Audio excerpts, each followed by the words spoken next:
بسم الله الرحمن الرحيم. அஸ்ஸலாமு அலைக்கும் வரஹ்மத்துல்லாஹி வபரகாத்துஹு. அன்பிற்குரிய சகோதர சகோதரிகளை, நீங்களும் ஆலிம்களாகலாம் என்கிற இந்த பாடத்தில் ஒவ்வொரு வியாழக்கிழமையும் சஹீஹுல் புகாரி என்கிற ஹதீஸ் தொகுப்புடைய நேரடி தமிழாக்கத்தையும் அதில் உள்ள இலக்கண விதிகளையும் தேவைப்படும் இடங்களில் விளக்கத்தையும் பார்த்து வருகிறோம். இதுவரை 6 ஹதீஸுகளை நம்ம முடித்திருக்கிறோம். இந்த 6 ஹதீஸை நீங்கள் ஒழுங்காக அறிஞ்ச பிறகு 7வது 8வது அம்புட்டு நீங்களே கூட வாசிக்க முடியும் இப்போ உள்ள நிலைமைக்கு. இருந்தாலும் சில ஹதீஸுகளை நம்ம வாசிட்டோம்னா என்ன செய்யும், உங்களுக்கு இந்த மாதிரி வாசி பழகிக்கிட்டீங்கன்னு சொன்னால் எல்லா ஹதீஸ் நூல்களும் இது மாதிரி தான் எழுதப்பட்டிருக்கும், ஈஸியாக வழங்கிக்கிறலாம். இப்போ 7வது ஹதீஸுக்கு போவோம். 7வது ஹதீஸில் ஹத்தசனா, நமக்கு அறிவித்தார். யார் அறிவித்தார்னா அபுல் யமானி. அபுல் யமான் என்பவர் அல் ஹக்கமு இப்னு நாஃபின், ஹக்கம் இப்னு நாஃபின், ஹக்கம் இப்னு நாஃபி என்பவர் அறிவிக்கிறார். இந்த ஹக்கம் இப்னு நாஃபி என்பவருக்கு செல்ல பெயர் அபுல் யமான். அபுல் யமான்னு சொன்னால் அவருடைய மகனுக்கு யமான் ஒரு மகன் இருந்திருப்பார். அந்த மகன் பிறந்த உடனே யமானுடைய தந்தை இந்த அபு உம்மு என்பதை என்ன செய்வாங்க, பிறகு பேராக ஆக்கிடுவாங்க. முதல்ல ஒரு பேர் அவங்களுக்கு இயற்கையாக அவங்க பெற்றோர்கள் வச்ச பேர் ஒன்று இருக்கும், அந்த பேரோடு தான் வாழுவாங்க. கல்யாணம் பண்ணி புள்ள பெற்றுட்டாங்கன்னா என்ன செய்வாங்க, அந்த பிள்ளையோட சேர்த்து என்ன செய்வாங்க, ஆண்களாக இருந்தால் அபுங்கிறத சேர்த்துக்கிடுவாங்க, பெண்களாக இருந்தால் உம்முன்னு சேர்த்துக்கிடுவாங்க. அப்போ இவர் அபுல் யமான்டா என்னன்னு கேட்டால் யமானுடைய தந்தை. அதுக்கு பிறகு அந்த பேர்லேயே அறிமுகமாகிடுவாங்க. சொந்த பேர் கூட நிறைய பேருக்கு தெரியாது. ரசூல்லா அபுல் காசிம்னு சொன்னாங்கல்ல, அவங்க முகமதுன்னு இருந்தால் கூட அவங்களுக்கு காசிம்ன்ற ஒரு பிள்ளை பிறந்த பிறகு ஊர் மக்கள்லாம் என்ன செய்வாங்க, அபுல் காசிம்ன்ற அவங்கள அழைப்பாங்க. ரசூல்லாம் அந்த பேரை ஏற்றுக்குருவாங்க. அந்த மாதிரி இதில் 2 பேர் அதில் ஒரு ஆள் தான் இது, சரியா? ஹத்தசனா 2 ஆளாக இருந்தால் வாவு போட்டிருப்பாங்க, அபுல் யமான் ஒல் ஹக்கமுண்டு. அப்படி வராதனால இது மொத்தமாக சேர்த்து ஒரு ஆள் தான். ஹத்தசனா, நமக்கு அறிவித்தார் அபுல் யமான், யமானுடைய தந்தை அல் ஹக்கம் இப்னு நாஃபி, நாஃபியுடைய மகன் ஹக்கம் என்பார் நமக்கு அறிவித்தார். அந்த ஹக்கமுங்கிறவர் அவருடைய இயற்பெயர். அபுல் யமான் இடையில் அவர் வைத்து கொண்ட பெயர். ஒரு ஆள் தான் நல்லா விளைக்கணும். அப்போ ஹக்கம் இப்னு நாஃபி என்பவர் புகாரிக்கு அறிவிக்கிறார். கால, அபுல் யமான் சொல்கிறார், அஹ்பரனா ஷுஐபுன், ஷுஐபு எங்களுக்கு அறிவித்தார். அஹ்பரனா ஷுஐபுன், ஷுஐபு எங்களுக்கு அறிவித்தார். அப்போ அவருடைய உஸ்தாத் இவர். ஷுஐபு யார் வழியாக அறிவித்தார் என்றால் அனி ஜுஹுரியி, ஜுஹுரி என்பவர் வழியாக அறிவித்தார். அன்னுன்னா வழியாகன்ற அர்த்தம், அது அவர் சொன்னார்னு அர்த்தம். அனி ஜுஹுரின்னா ஜுஹுரி வழியாக. இதில் இந்த அன்கிற வார்த்தை முந்தின ஹதீஸ்லையும் வந்துருச்சு. அந்த சொல்லுடைய அதனுடைய வழக்கத்தை உங்களுக்கு நான் தெளிவுபடுத்தலை, இப்போ சொல்லிக்கிறேன். இந்த அன்கிற வார்த்தை இருக்கு இல்லையா, அன் என்று போட்டாங்கன்னு சொன்னால் பொதுவாக அந்த ஜுஹுரி வழியாகன்னு வருதுல, ஜுஹுரிட்ட இவர் கேட்டார்னு அர்த்தம் வராது. ஜுஹுரிகிட்ட இருந்து ஒருத்தர் கேட்டு அவர் கூட அறிவிச்சிருக்கலாம். அதாவது ஜுஹுரி வழியாகங்கிறத சொல்வதன் மூலமாக பொதுவாக நம்மளே சொல்லுவோம் அன் அபி ஹுரைரான்னு நம்ம கூட அறிவிக்கலாம். அபு ஹுரைரா வழியாகண்டு, அபு ஹுரைராட்டே நம்ம கேட்டோம், அபு ஹுரைரா யாருக்கோ சொல்லி அவர் யாருக்கோ சொல்லி அவர் யாருக்கோ சொல்லி நமக்கு அந்த செய்தி வருது. ஆனால் ஹதீஸில் எப்படி அன் அபி ஹுரைரா தரது எல்லாம் ஒன்று என்ன செய்வாங்க, போடுவாங்க. அப்போ அப்படி போட்டால் என்ன அர்த்தம்னா அபு ஹுரைரா வழியாக வருது, அவர் என்னிடத்தில் சொன்னாருங்கிற அர்த்தத்தை தராது. ஆனால் இந்த வார்த்தையெல்லாம் தரும். இந்த வார்த்தை ஹத்தசனா, நமக்கு அறிவித்தார், நானே நேர கேட்டேன்னு அர்த்தம் வந்துடுது. அஹ்பரனா, எங்களுக்கு எமக்கு அறிவித்தார், அப்போ இது நேர கேட்டாருங்கிற அர்த்தம் இது தரும். இந்த அன் போட்டாங்கன்னு சொன்னால், பொதுவாக இந்த அன் போட்டாங்கன்னு சொன்னால் ஜுஹுரிட்ட இருந்து ஷுஐபு நேர கேட்டாருங்கிற அர்த்தத்தை தராது. ஜுஹுரி வழியாக ஜுஹுரி இப்ராஹிமுக்கு சொல்லி அந்த இப்ராஹிம் கூட இவருக்கு சொல்லியிருக்கலாம். அதில் ஜுஹுரி ஃபேமஸான ஆளாக இருக்கிறனால அவர் பேரை குறிப்பிட்டு இப்ராஹிமை விட்டுருக்கலாம். அப்படி விடுவார்கள். அப்படி வரும்போது என்ன ஆகுதுன்னா, இப்போ இதை அப்படி இருக்குமையானால் சங்கிலி தொடர் இருக்காது. இப்போ அன் போட்டதுனால ஜுஹுரிட்டையே நேரடியாகவும் கேட்டிருக்கலாம். ஒரு ஜுஹுரி ஒரு ஆளுக்கு சொல்லி அந்த ஆள் வழியாகவும் ஷுஐபு கேட்டிருக்கலாம். அப்படி இருந்தால் அறிவிப்பாளர் வரிசை சங்கிலி அறந்துருது.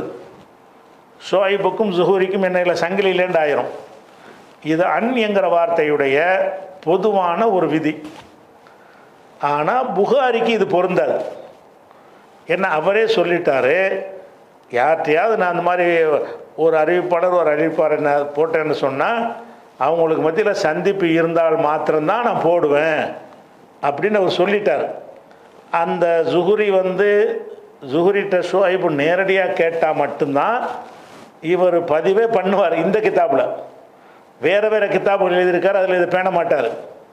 புகாரி சஹீஹ்னு போட்டு எதனா ஜாமியு சஹீஹ்னு போட்டார்ல, இந்த புக்கை பொறுத்த வரைக்கும் இந்த அன் என்றவர் போட்டாரையானால் அந்த சொல்லுடைய அர்த்தம் நேரடி சந்திப்பை குறிக்காவிட்டாலும் கூட இவர் எடுத்துக்கொண்ட வழக்கத்தை அவர் வெளிப்படுத்தியிருக்கார். அது பல சந்தர்ப்பங்களில் சொல்லியிருக்கிறார்.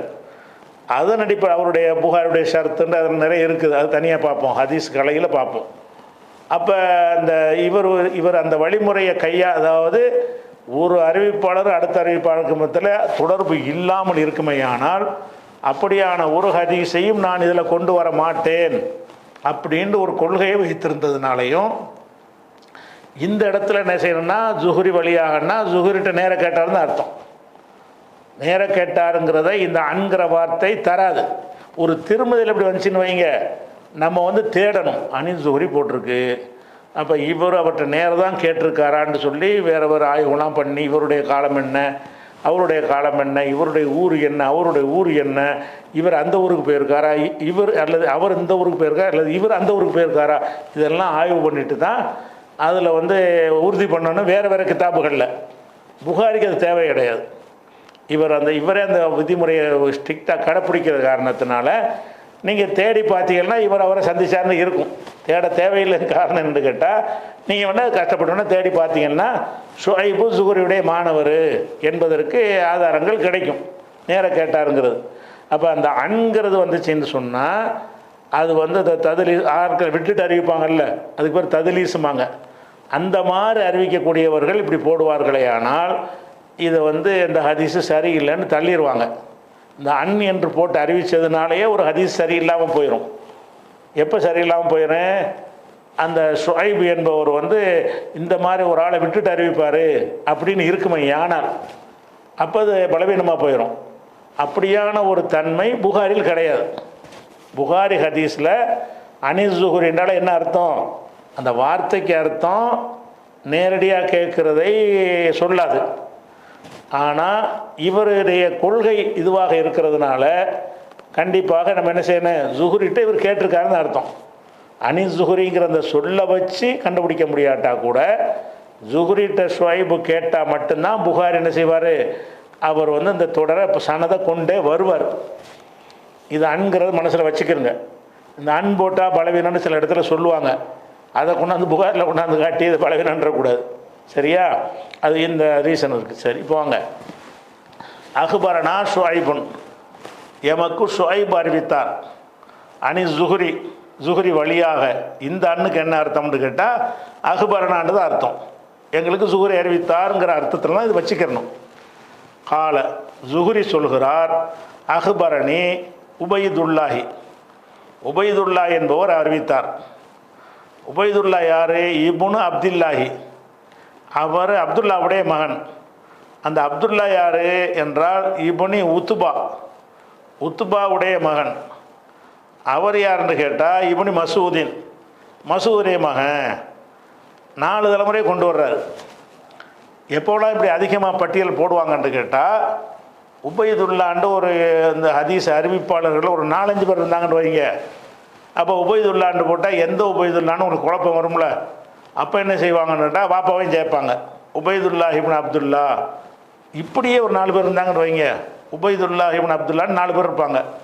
ஆக அவர் எந்த அப்துல்லான்னு பிரிக்கணுமே, அப்போ தாத்தாவையும் சேரு உபைதுல்லா இப்னு அப்துல்லா இப்னு உத்துபா வரைக்கும் சேர்ப்பாங்க. இப்படியே ஒரு 3 பேர் இருப்பாங்க. அப்போனா இன்னும் கொஞ்சம் மேலே போய் பார்ப்போம்னு சொல்லி மசூத் போட்டால் இவர் மட்டும்தான் இருப்பார். அப்போ இந்த அறிவிப்பாளர்களை வந்து துல்லியமாக நம்ம அறிஞ்சிக்கிறதுக்காக வேண்டி தான் சில பேருக்கு வாப்பாவோட நிப்பாட்டிக்கிடுவாங்க, சில பேருக்கு வந்து தாத்தா, சில பேருக்கு கொள்ளு தாத்தாவெல்லாம் போட்டு சொல்லுவாங்க. எதுக்காகன்னு கேட்டால் ஒரு ஆளை வச்சு வேற ஆள் நீங்கள் விளங்கிக்கிறக்கூடாதுல்ல. இன்னாரத்தான் சொல்கிறாருங்கிறது நமக்கு துல்லியமாக தெரியணும். அதுக்கு தான் என்ன செய்கிறாருன்னு கேட்டால் மசூதுடைய மகனாகிய உத்துபாவின் மகனாகிய அப்துல்லா, அப்துல்லாவின் மகனாகிய உபைதுல்லா இவர் அறிவித்தார். அஹ்பர் யார்? ஜுஹுரிக்கு கால ஜுஹுரி சொல்கிறார், அஹ்பரணி எனக்கு அறிவித்தார், உபைதுல்லா அறிவித்தார். உபைதுல்லா யார்? இப்னு அப்துல்லாஹி, அப்துல்லாவுடைய மகன். அவர் யாருன்னு கேட்டால் இப்னு உத்துபாவுடைய மகன். அவர் யாருன்னு கேட்டால் இப்னு மசூதுடைய மகன். சரி, உபைதுல்லா அறிவித்தார். நமக்கு இது போதும். உபைதுல்லா அறிவித்தார். என்ன அறிவித்தார்னா, அன்ன அப்துல்லாஹி இப்னு அப்பாஸின், அண்ணன் வந்ததுனால நசப வைக்கணும், சரியா? அண்ணா அப்துல்லாஹி, அப்துல்லா அவர்கள். எந்த அப்துல்லா? இப்னு அப்பாஸின். அதுக்கு பதில் பயான் அப்பாஸுடைய மகனாகி அப்துல்லா இப்னு அப்பாஸுங்கிறோம்ல, அவர் வந்து அப்துல்லா தான் அவருடைய பேர் கூட மறக்கப்பட்டு அவரை குறிப்பிடுறது எப்படி குறிப்பிடுவாங்க? இப்னு அப்பாஸ் சொன்னாருப்பாங்க. அப்பாஸுக்கு நிறைய பிள்ளைகள் இருந்தாங்க, ஆனால் இவர் மட்டும்தான் இப்னு அப்பாஸுங்கிற அந்த பேரில் பெருவுடைமையாகி போயிட்டார். அவர் தான் இவர். அண்ணன் அப்துல்லா இப்னு அப்பாஸ், அப்பாஸின் மகனாகிய அப்துல்லா அவர்கள் அஹ்பரஹு அவருக்கு அறிவித்தார். எவருக்கு? உபைதுல்லா சில முந்தி இவர் தானே சொல்கிறாரு. அவர் யார்? இந்த அப்துல்லா இப்னு அப்பாஸ் அறிவித்தார். யாருக்கு? அஹ்பரஹு அவருக்கு அறிவித்தார். யாருக்கு? உபைதுல்லாவுக்கு அறிவித்தார். அப்போ இந்த ஹதீஸுடைய முதல் அறிவிப்பாளர் வந்து இப்னு அப்பாஸ். அவருக்கு சொல்லி 5ஆவதாக புகாரிக்கு வருது. ஒரு சம்பவத்தை அறிவிக்கிறார். அப்துல்லா இப்னு அப்பாஸ் என்ன செய்கிறாரு? அறிவிக்கிறார். என்ன அறிவிக்கிறார்னு கேட்டால், இதை அறிவிக்கிறதுக்கு முன்னாடி ஒரு செய்தி அப்படி நிப்பாட்டி வச்சுக்கிட்டு ஒரு சம்பவத்தை விளங்கிக்கிறன்னு, அப்போ தான் அந்த அர்த்தம் உங்களுக்கு துல்லியமாக விளங்கும். ரசூல் ஸல்லல்லாஹு அலைஹி வஸல்லம் அவர்கள் நபியாகி மதீனாவுக்கெல்லாம் வந்து ஒரு நல்ல வலுவான ஆட்சியை அமைத்த பிறகு என்ன செஞ்சாங்கன்னு கேட்டால், பல நாட்டு தலைவர்களுக்கு இஸ்லாத்திற்கு வருமாறு அழைப்பு கொடுத்தார்கள். 2 சஹாபியை அனுப்பிவிட்டு இந்த கடிதத்தை கொடுத்துட்டு வா, எழுத்து மூலமாக அழைப்பு அனுப்பக்கூடிய ஒரு கடிதம் தயாரித்து அதை என்ன செஞ்சாங்க, அக்கம் பக்கத்தில் இருந்த ராஜாக்கள், போக்குவரத்து, சிற்றரசர்கள், பெரிய அரசர்களுக்கெல்லாம் அனுப்பி அந்த கடிதம் கொடுத்தார்கள்.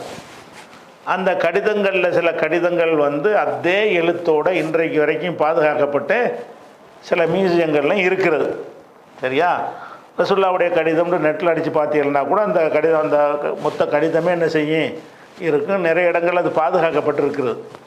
சரி, அந்த கடிதத்தில் என்ன எழுதுவாங்கன்னு கேட்டால், நான் அப்துல்லாவுடைய மகன் முகமது எழுதுகிறேன், நான் வந்து அல்லாஹ்வுடைய தூதர், நீ இந்த மாதிரி நீ வந்து இஸ்லாம்ங்கிற மார்க்கத்தை நான் கொண்டு வந்திருக்கிறேன், இதை ஏற்றுக்கொண்டால் அஸ்லிம் தஸ்லம், நீ வந்து பாதுகாப்பு பெறுவாய், ஈடேற்றம் பெறுவாய் அப்படின்னு சொல்லிட்டு, நீ ஏற்க மறுத்தால் உன் குடிமக்களுடைய பாவமும் சேர்த்து உனக்கு வந்துவிடும், இந்த மாதிரி சொல்லி அந்த சில குர்ஆன் வசனத்தையும் போட்டு இஸ்லாத்தை நீங்கள் தழுவிக்கிறங்க, என்னை ஏற்றுக்கிறங்க என்று அழைப்பு அனுப்பினார்கள் பல ஊருக்கு. அப்படி அனுப்புனதில் ஒரு யாருக்குன்னா ஹெர்குலிஸுங்கிற மன்னரும் அதில் ஒரு ஆள். ஹெர்குலிஸ்னா அரபியில் ஹிரக்கல்னு சொல்லுவாங்க, ஹிரக்கல் என்று சொல்லுவாங்க. அதை இங்கிலீஷில் ஆங்கிலேயர்கள்ட்ட சொல்வதாக இருந்தால் ஹெர்குலிஸ்ன்னு ஒரு மன்னர். அந்த ஹெர்குலிஸுக்கும் இப்படி பல மன்னர்களுக்கு, இப்போ நஜ்ஜாஷிக்கு அனுப்புனாங்க, இது மாதிரி நிறைய கைசர், கிஸ்ரா எல்லாருக்கும் அனுப்புனாங்க. அப்படி அனுப்புனதில் ஒரு ஆள் யார்? ஹெர்குலிஸ் மன்னர். அவருக்கு அனுப்பினவுடனே அவர் என்ன செய்கிறாருன்னா, அவர் ரோம் சாம்ராஜ்யத்துடைய பெரிய சக்கரவர்த்தி. அவருக்கு அந்த கடிதத்தை வாங்கி வச்சுக்கிட்டு, ஏன்னா அவர் இருக்கிற தூரமும் ரசூல்லா இருக்கிற தூரமும் ரொம்ப ரொம்ப அதிகமான டிஸ்டன்ஸ் இருக்குது. அதனால் இந்த கடிதத்தை வச்சுக்கிட்டு என்ன செய்கிறாருன்னு கேட்டால், அவருடைய ஆளுகைக்கு உட்பட்ட ஜெருசலம்ல அவங்க கையில் அப்போ இருந்துச்சு. பைத்துல் முகத்தஸ்ன்னு சொல்கிறோம்ல, அதெல்லாம் ஹெர்குலிஸ் மன்னருடைய ஆட்சியில் இருந்துச்சு. சின்ன அரசரை வச்சு அவங்க பேரரசரை ஆட்சி பண்ணிக்கிட்டு இருந்தாங்க. அப்போ இந்த கடிதத்தை வச்சுக்கிட்டு என்ன செய்கிறாருன்னு கேட்டால், எல்லா பகுதிக்கும் போவார்ல அந்த ராஜா. என்ன செய்வார், பெரிய ராஜாவாக இருந்தார்னு சொன்னால் அவருக்கு கீழே சின்ன சின்ன ராஜாக்கள் நிறைய இருப்பாங்க. ஒவ்வொரு ஏரியாவுக்கும் போய் என்ன செய்வார்னா அதை கண்காணிப்பதற்கு, கப்பம் வாங்குவதற்கு, அது மாதிரி போய் சந்திப்பதற்கு போவார். அந்த மாதிரி என்ன செய்கிறாருன்னா ஹெர்குலிஸ் மன்னர் வந்து ஜெருசலமுக்கு வர்றார், பைத்துல் முகத்தஸுக்கு வர்றார். வரும்போது அவருக்கு இந்த கடிதம் ஞாபகம் வருது. என்ன வருது, நமக்கு ஒரு கடிதம் ஒரு ஆள்கிட்ட வந்துச்சு, அவர் இந்த ஏரியாவை சேர்ந்தவர் தானே. ஏன்னா பைத்துல் முகத்தஸும் மக்காவும் பக்கத்தில் தானே. அவர் ரோமாபுரிலேருந்து வர ரொம்ப தூரம், அது ஆயிரக்கணக்கான மைல் போயிடும். இது கொஞ்சம் ஓரளவு குறைவானது.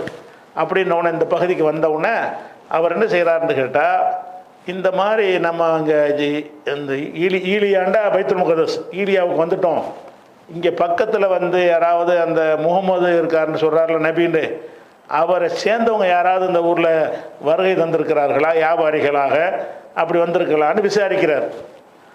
அந்த நேரத்தில் அபூ சுஃபியான் வந்து வியாபார நிமித்தமாக அங்கே போயிருக்கிறார்.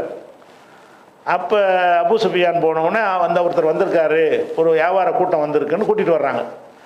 அப்போ இந்த கடிதம் எழுதுனது அந்த ரோமாபுரி சக்கரவர்த்தி அலீமுர் ரூம், ரோமாபுரி அப்படி கடிதத்தில் அப்படி எழுதுவாங்க ரசூல் ஸல்லல்லாஹு அலைஹி வஸல்லம், இலா ஹெர்கல அலீமிர் ரூம். அலீம்னா பெரிய பேரரசர்னு அர்த்தம், குட்டி குட்டி அரசர் இல்லை. அவருக்கு நிறைய ராஜாக்கள் இருந்தாங்கன்னா அலீம்னு சொல்லுவாங்க. அலீமிர் ரூம், ரோமாபுரியின் சக்கரவர்த்தியாகிய ஹெர்குலிஸுக்கு எழுதியதுன்னு அந்த கடிதமே ஆரம்பிக்கும்.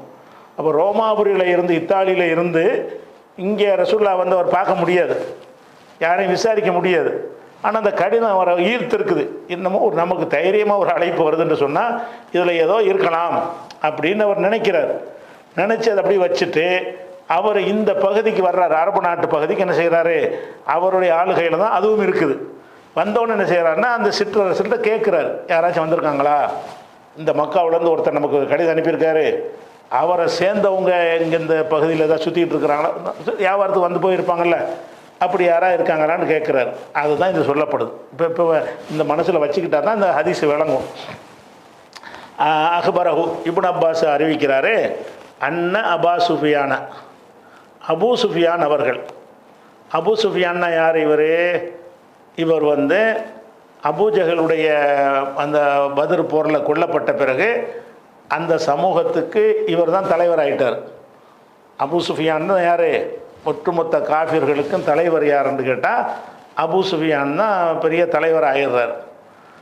அந்த இவருடைய மகளை தான் ரசூல்லா நினைச்சிருக்காங்க, உம்மு ஹபீபாவை கல்யாணம் பண்ணியிருக்காங்க.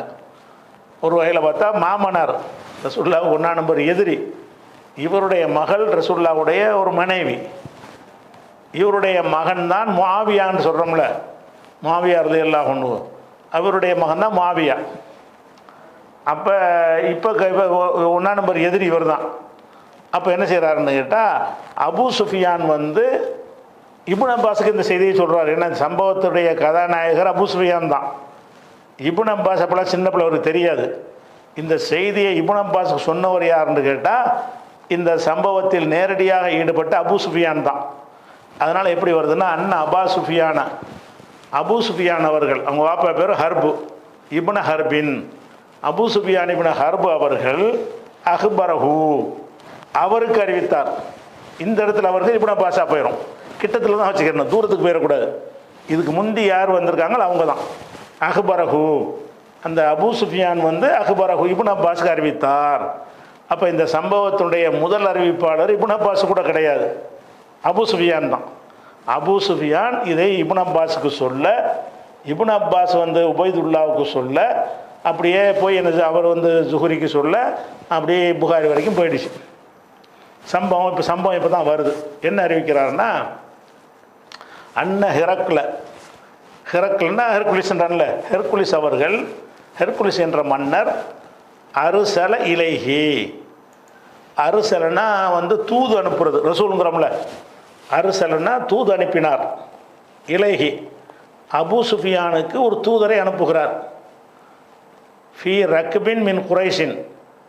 அபூ சுஃபியான் எங்கே இருந்தார்னு கேட்டால் ஃபி ரக்பின் மின் குரைஷின், குறைஷியருடைய வாகன கூட்டத்திலே இருந்த அபூ சுஃபியானுக்கு. அப்போ அபூ சுஃபியான் என்ன பண்ணுறாருன்னு கேட்டால் குறைஷிகளோட வியாபாரத்துக்குரிய ஜாமானை ஏற்றிக்கிட்டு வாகனத்தில் ஏற்றிக்கிட்டு அவர் அந்த ஏரியாவில் சுற்றிக்கிட்டு இருக்கார். இங்கே இந்த அப்போ பாஸ்போர்ட் விசாவெல்லாம் கிடையாதுல்ல, யார் வேணாலும் எங்கேயும் போவாங்க. அவர் வந்து அபூ சுஃபியான் என்பவர் என்ன செய்கிறாருன்னு கேட்டால் ஹெர்குலிஸ் மன்னர் என்ன பண்ணுறாரு, அருசல இலைஹி, இலைஹின்னு அபூ சுஃபியானுக்கு, அபூ சுஃபியானுக்கு தூது அனுப்பினார். அபூ சுஃபியான் எங்கே இருந்தார்? ஃபி ரக்பின் மின் குறைஷின், குறைஷுடைய வணிக கூட்டத்தில் இருந்த, குறைஷுடைய ரக்புனா வாகன கூட்டம், அது வணிக கூட்டத்தை தான் சொல்கிறது. வாகன கூட்டத்தில் இருந்த அபூ சுஃபியானுக்கு ஆள் அனுப்பினார். ஓ காணும், அந்த வாகன கூட்டத்தினர்கள் துஜாரன் வியாபாரிகளாக வணிகர்களாக இருந்தார்கள். பிஷாமி சிரியாவில், ஷாம்னா சிரியா, அதில் தான் பைத்துல் முகத்தஸ்லாம் அப்போ அடங்கி இருந்துச்சு. காணும் துஜாரன், துஜார் என்பது வந்து இந்த ஃபுஆல்னு வரதில் இப்படி ஒரு ஜம்மு இருக்கிறது. காஃபிர்னா ஒரு காஃபிர், குஃபார் என்றால் காஃபிர்கள், தாஜிர் என்றால் ஒரு வியாபாரி, துஜார் என்றால் வியாபாரிகள், தாஜிரூன்னு சொல்லலாம். அது ஒரு ஜம்மு, இது ஒரு ஜம்மு. அது வந்து சாலிம் ஜம்மு, இது தக்சீர் ஜம்மு, உடைச்சிக்கிட்டு வர்ற ஜம்மு. ஓ காணும், அந்த குறைஷி வாகன கூட்டத்தினர்கள் இருந்தார்கள். துஜாரன் வணிகர்களாக இருந்தார்கள். பிஷாமி ஷாமில் வணிகர்களாக வந்திருந்தார்கள். ஷாமுக்கு வியாபாரம் பண்ணுறதுக்கு குறைஷி கூட்டம் வருது. அந்த குறைஷி கூட்டத்தில் ஒருவராக இப்னு அபூ சுஃபியானும் இருக்கிறார். இது எப்போ நடந்தது என்று கேட்டால் ஃபில் முத்தத்தி, ஒரு காலகட்டத்தில், முத்தத்தினா ஒரு காலம், அல்லத்தி கான ரசூலுல்லாஹி ஸல்லல்லாஹு அலைஹி வஸல்லம் மாத்த ஃபீஹா, எந்த காலத்தில் ரசூல் ஸல்லல்லாஹு அலைஹி வஸல்லம் அவர்கள் உடன்படிக்கை செய்திருந்தார்களோ, அபா சுஃபியான அபூ சுஃபியானிடத்திலையும் ஓ குஃபார குறைஷின் குறைஷி காஃபியர்களிடத்திலையும் உடன்படிக்கை செய்திருந்தார்களோ அந்த காலத்தில், அதாவது ரசூல்லா வந்து ஹஜ்ஜிக்கு போகும்போது உம்ராவுக்கு போகும்போது தடுக்கப்படுவாங்க, விட மாட்டாங்க. அப்போ வந்து கடைசியில் ஒரு ஒப்பந்தம் பண்ணிட்டு அடுத்த வருஷத்துக்கு அனுமதிக்கிறோம், இந்த வருஷம் விட மாட்டோன்றதை ரசூல்லா ஒத்துக்குருவாங்க. ஒத்துக்கிட்டு ஒரு அக்ரிமெண்ட் போடுவாங்க, ஒப்பந்தம் போட்டு நீங்கள் இந்த மாதிரி நடக்கணும், நாங்கள் அப்படி நடக்கணும், அடுத்த வருஷம் நீங்கள் வந்தீங்கன்னா நாங்கள் உங்களை தடுக்க மாட்டோம் அப்படின்னு செஞ்சுருந்தாங்க. அந்த ஒரு வருஷ காலத்தில் அந்த இடத்துல சம்பவம் நடந்தது. இந்த சம்பவம் எப்போ நடக்குதுன்னு கேட்டால், அபூ சுஃபியான்ட்ட ரசூலுல்லாஹ் அக்ரிமெண்ட் போட்டிருந்தாங்களே, குறைஷி காஃபிர்கிட்ட அக்ரிமெண்ட் போட்டிருந்தாங்களே, அந்த காலத்தில் தான் இது நடந்தது. அப்போ ஹுதைபியாவுடைய ஆண்டில், ஹுதைபியாவு முடிஞ்ச பிறகு உள்ள சம்பவம் இது. ஹுதைபியா முடிஞ்ச உடனே இந்த ஒரு வருஷ காலம் இருக்குல்ல, ஹுதைபியாவுக்கும் அடுத்த அவங்க ஒப்பந்தம் முடிவதற்கு முறைய அந்த ஓராண்டு காலம் இருக்குல்ல, அதில் ஏதோ ஒரு மாதத்தில் இவங்க வியாபாரியாக வந்திருக்கிறாங்க. அப்போ ஃபில் முத்தத்தி, ஒரு காலகட்டத்தில் அவர்கள் சிரியாவில் வியாபாரிகளாக இருந்தார்கள். ஷாம்னா சிரியான்னு இப்போ சொல்கிறோம், அந்த காலத்தில் உள்ள ஷாம் என்பது இதெல்லாம் சேர்த்தது, பாலஸ்தீன் கலஸ்தீன் எல்லாம் சேர்த்தது, விளங்குதா? இப்போ ஷாமுண்டா சின்னதாக போச்சு, அப்போ ஷாமுண்டா கொஞ்சம் பெருசு. அப்போ பிஷாமி ஷாமில் வந்தது வியாபாரிகளாக இருந்தார்கள். ஃபில் முத்தத்தி, ஒரு காலகட்டத்தில்.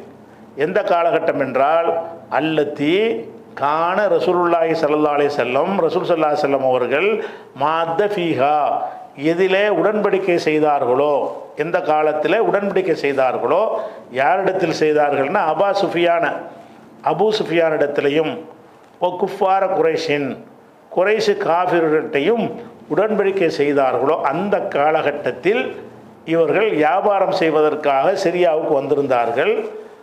அதில் வந்து அபூ சுஃபியானும் இருந்தார். அவருக்கு தூது அனுப்புனார். ஹெர்குலிஸ் என்ன செய்கிறாரு, போய் அந்த வியாபாரிகள்லாம் வந்திருக்கிறாங்க, அங்கே போ, அபூ சுஃபியான் ஒருத்தர் இருப்பார், கூட்டிகிட்டு வான்னு சொல்கிறார். அப்போ அத்தௌஹு, ராஜா கூப்பிட்டா வந்தானே அவனை, இவங்க நாடு கிடையாது, வேறு நாட்டுக்கு போயிருக்கிறாங்க. அவரை பேரரசராக இருக்கிறாரு. அத்தவு அத்தவுன்னா அபு சுஃபியானோட கூட்டத்தார்கள். அபு சுஃபியானை மட்டும் கூப்பிடலை, அவரோட வந்த வியாபாரிகள்லாம் தூக்கிட்டு வாங்கன்ட்டார். அத்தவு ஹூங்கிறது ஹெர்குலிஸ் மன்னர். அவரிடத்தில் அவர்கள் வந்தார்கள். வஹும் பி ஈலியா, அவங்க ஈலியாவில் இருக்கும்போது, ஈலியாங்கிறது பைத்துல் முகதஸுக்கு இன்னொரு பேர். இந்த ஜெருசலம்னு இப்போ சொல்கிறாங்கல்ல, பெத்லஹேம்ங்கிறாங்கல்ல, அந்த ஏரியா பைத்துல் மக்தஸ்ன்னு சொல்லக்கூடிய அந்த ஜெருசலமுக்கு பழைய பேர் ஈலியா. ஒஹும் அவர்கள் பி ஈலியா, ஈலியாவில் இருக்கும்போது தான் இந்த அழைப்பு வருது. வியாபாரிகளை சுற்றிக்கிட்டு வர்றாங்க. அந்த ஈலியாவும் சாம சேர்ந்தது தான். அப்போ ஈலியாவில் ஒஹும் அவர்கள் பி ஈலியா, ஈலியாவில் இருக்கும் பொழுது அவர்கள் அவரிடத்தில் வந்தார்கள். வந்தவுடனே ஃபதாஹும், தானா அவர் மன்னர் ஹெர்குலிஸ் அழைத்தார். ஹும் அவர்களை அழைத்தார். ஃபி மஜ்லிஸிஹி, தனது அவையில். மஜ்லிஸ்னு அவை, உட்காருமிடம்னு அர்த்தம். அவைன்னு அரசவை இருக்குல்ல, அதுக்கு சொல்லுவாங்க மஜ்லிஸ். ஃபி மஜ்லிஸிஹி, தனது அவையில் அவங்கள அழைச்சார். ஹவுலஹு, அவரை சுற்றி இருந்தார்கள். யார்? ஹெர்குலிஸை சுற்றி. ஹவுலஹுன்னா ஹவுல ஹெர்குலிஸை சுற்றி இருந்தார்கள். உலமாவுர் ரூமி, ரூம்னா இத்தாலி, இத்தாலியுடைய பிரமுகர்கள். அலீம்னா பிரமுகர்கள். உலமாவுர் ரூமி, ரூமுடைய முக்கியஸ்தர்கள் எல்லாம் அவரை சுற்றிக்கிறாங்க. அப்போ அபு சுஃபியான் இருக்கிறாரு. அவர் சிங்கிளா எல்லாத்தையும் கூப்பிட விடலை. அவரை சுற்றி ரோமாபுரி பிரதிநிதிகள்லாம் சுற்றி வச்சுக்கிட்டு இவங்களையும் கூப்பிட்டு விட்டுருக்கிறார். சும்மா கால சும்மா தாகும், பிறகு அவர்களை கிட்ட கூப்பிட்டார். தாகும் முதல்ல அழைச்சிட்டார்ல, அப்படின்னா கொஞ்சம் கிட்ட கூப்பிட்டார்னு பார்த்தோம் வச்சு. முதல்ல அழைச்சி ரெண்டாவது அழைக்கிறாருன்னா என்ன அர்த்தம்? அருகில் அழைத்தார்னு அர்த்தம். சும்மா பிறகு தாகும், அவர்களைன்னா அபு சுஃபியான் கூட்டத்தார்களை அழைத்தார், அருகில் அழைத்தார். மேலும் அழைத்தார்.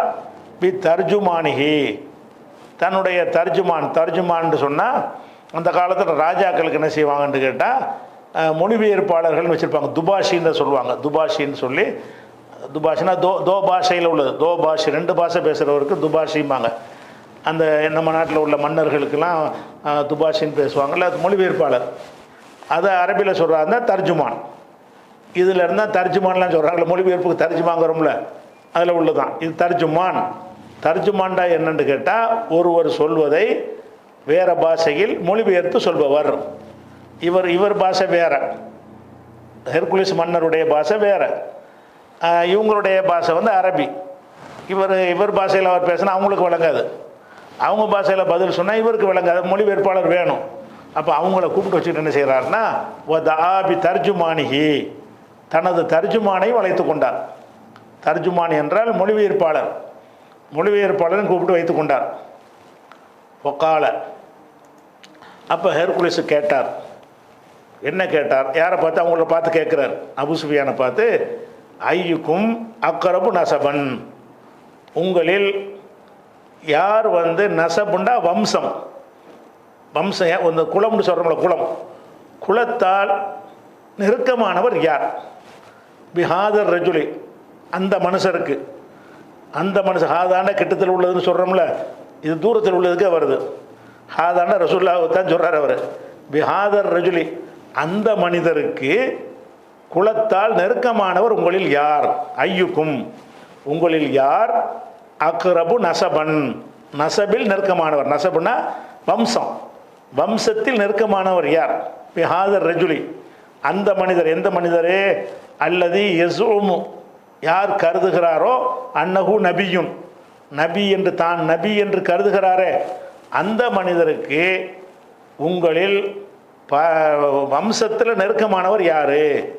அவங்கள்ட்ட கேட்குறாரு. நிறைய பேர் இருக்கிறீங்க, அவருடைய குடும்பத்தை சேர்ந்த ஆளுக்கு நீங்கள் யார்? அவர் வம்சத்தை சேர்ந்தவங்க உள்ள யாருன்னு கேட்குறாரு. பலர் இருப்பாங்கல்ல, எல்லாமே குறைச்சி தான் இருக்கிறாங்க. இது ரொம்ப நெருக்கம் யார் உங்களில் வந்து ரொம்ப முகமதுக்கு ரொம்ப நெருக்கமாக உள்ள ஆளுங்க? நெருக்கம்னா சொந்தத்தில், அந்த கொள்கையில் நெருக்கம் இல்லை, அந்த உறவு முறையில் ரொம்ப நெருக்கமானவங்க யாருன்னு முதல் விசாரிக்கிறார். இப்போ அவர் கேட்குறாரு, ஐயுக்கும், உங்களில் யார்? அக்ரபு, மிக நெருங்கியவர், நசபன், வம்சத்தால் மிக நெருங்கியவர் யாருக்கு நெருங்கியவர்? பிஹாதர் ரஜுலி பித்தில்க ரஜுலின்னு அர்த்தம். அந்த மனிதர் பிதாலிக்க ரஜுலி. ஹாதாண்டா இப்படி சுட்டிக்காட்டில் கேட்கணும். தூரத்தில் உள்ளதுக்கு ஹாதா வரும், கிட்டத்தில் உள்ளதுக்கு ஜாஸ்தியாக வரும். பிஹாதர் ரஜுலி அந்த மனிதருக்கு நெருக்கமானவர் யார்? எந்த மனிதர்? அல்லது யசூமு அன்னஹு நபியுன் தன்னை நபி என்று நினைக்கிறாரே. யசூம்னா அவர் நினைக்கிறது, கருதுது. உங்களுக்கு ஜாமாண்டு முந்திலாம் பார்த்துட்டோம்ல, அந்த கல்புடைய ஃபேல்கள் அதில் வந்தது. யசூமு அன்னஹு நபியுன் தான் ஒரு நபி என்று கருதுகிறாரே, நினைக்கிறாரே, அந்த மனிதருக்கு வம்சத்தால் நெருங்கியவர் யார், உறவு முறையால் நெருங்கியவர் யார் அப்படின்னு அவர் கேட்குறார். ஃபகால அபூ சுஃபியான், அபூ சுஃபியான் சொல்கிறாரு, ஃபகுல்து அன நான் அக்ரபுஹும் நசபன் இவர்களை விட நசபில் ரொம்ப நெருங்கினால் நான் தான், முகமதுக்கு ரொம்ப சொந்தக்காரால்னா நான் தான் அப்படின்னு சொல்கிறார். ஒரே கோத்திரத்தை சேர்ந்தவங்க அபூ சுஃபியான சொல்லலாம், ஒரு கோத்திரத்தில் உள்ளவங்க எல்லாமே குறைஷி தான். குறைஷில் ஒரு நெருக்கமானவராக இருக்கிறார் அப்படின்னு அவர் சொன்ன உடனே ஃபகால அப்போ ஹெர்குலிஸ் சொல்கிறாரு, அதுனூகு மின்னி. அதுனுண்டா என்ன அர்த்தம்னு கேட்டால், தனாண்டா நெருங்கினான், தனைய நெருங்கினான் அப்படின்னு அர்த்தம். அதை அஃபாலன்னு மாற்றினீங்கன்னா அதுனா நெருக்கினான். தனாண்டா நெருங்கினான், அதனால நெருக்கமாக ஆக்குறது, இன்னொரு ஆள் நெருக்கிறது. அப்போ அதுனா என்பதனுடைய அமுர் எப்படி வரும்? அதுனா யுத்னின்னு வருமா? எடுத்துருவோமா? அஃபாலவில் வந்து அந்த பத்தகு வச்ச அம்சாவை தான் அமுரில் கொண்டு வந்துடுவாங்க. அத்னி நெருக்கு, அதனி அதனியா அதுனு நெருக்குங்கள், ஹூ அவரை, மின்னி எனக்கு நெருக்குங்க, என்கிட்ட கொண்டு வாங்கங்கிறார். யார் வந்து அவருக்கு ரொம்ப நெருக்கம்னு சொன்னாரோ அந்த அபூ சுஃபியானை, அதுனூஹு அபூ சுஃபியானை அருகில் கொண்டு வாருங்கள், மின்னி எனக்கு அருகில் கொண்டு, என்னிலிருந்து அருகில்னா எனக்குன்னு அர்த்தம். எனக்கு கிட்ட கொண்டு வாங்க, அவர் முதல் பக்கத்தில் கொண்டு வாங்க. தூரம் அணிக்கிறார்ல அவர் தானே அந்த குடும்பத்துக்கு நெருக்கமான ஆள், என் பக்கத்தில் அவரை கொண்டு வாங்கங்கிறார். அவரை கொண்டு வந்துட்டாங்க. அதுனுன்னா தனாயதுனூல இருந்து அஃபால வசனு, அஃபால வசனில் வந்து அமர் ஹாலிரில் ஆண்பால் பன்மை, அதனி அதனியா அதுனு. அப்போ அதுனூஹு அவரை வந்து நெருக்கமாக்குங்கள், மின்னி எனக்கு நெருக்கமாக்குங்கள் அப்படின்னு சொல்லிட்டார். சரியா? இதனுடைய தொடர்ச்சி இன்ஷா அல்லாஹ் அடுத்த வாரம் பார்ப்போம். அஸ்ஸலாமு அலைக்கும்.